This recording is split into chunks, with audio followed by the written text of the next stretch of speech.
வணக்கம். சற்று முன் கிடைக்கப்பெற்ற மிக முக்கியமான செய்தி ஒன்று வெளியாகி உள்ளது. வருகின்ற ஏப்ரல் 13ஆம் தேதி தமிழகத்தில் சட்டசபை தேர்தல் என்பதை அதிகாரப்பூர்வமாக இந்திய தேர்தல் ஆணையம் அதிகரித்துள்ளது.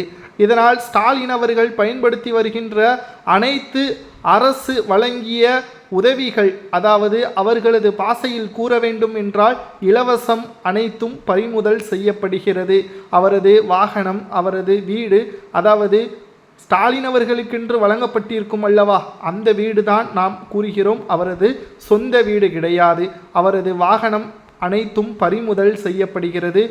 அரசிற்கு சொந்தமான அனைத்து வாகனங்களும், அரசுக்கு சொந்தமான அவருக்கு வழங்கிய வீடுகளும் பறிமுதல் செய்யப்படுகிறது. இரண்டாவது முறை திமுக வெற்றியடையாது.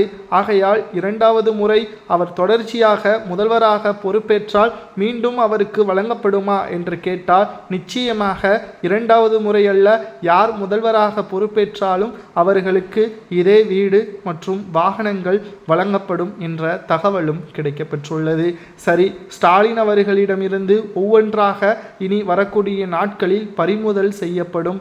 முதலில் அவருக்கு சொந்தமான வாகனங்கள், அதாவது தேர்தல் ஆணைய அதிகாரிகள் திமுக வெற்றியடைந்ததாக அறிவித்த நிலையில் அவருக்கு அரசு பயணமாக எங்கு சென்றாலும் இலவசத்தில் அவர் பயணிக்க வேண்டும் என்பதற்காக அவருக்கு வழங்கப்பட்ட வாகனம் பறிமுதல் செய்யப்படும்.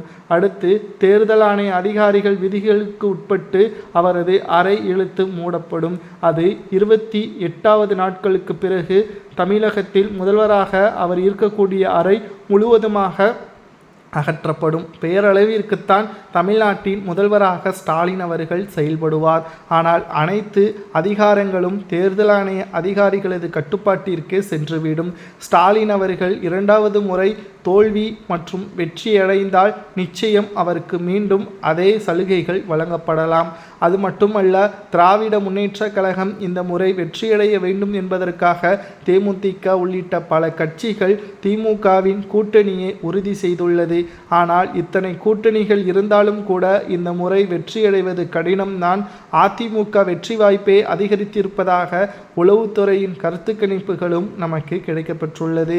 ஸ்டாலின் அவர்கள் தோல்வியடைந்தால் முதலில் சந்தோஷப்படுவது யார் என்பதை மறக்காம கமெண்ட் வாயிலாக கூறுங்கள். ஸ்டாலின் அவர்களிடமிருந்து இதை பறிக்க வேண்டும் என்றால் எதை பறிக்க வேண்டும் என்பதையும் மறக்காம கமெண்ட் வாயிலாக கூறுங்கள். முதலில் ஸ்டாலின் அவர்கள் அரசுக்கு வழங்கப்பட்ட கார் மற்றும் அலுவலகங்கள் ஒவ்வொன்றாக பறிமுதல் செய்யப்படும் என்ற தகவல் தற்பொழுது தேர்தல் ஆணையத்தால் வெளியிடப்பட்டுள்ளது.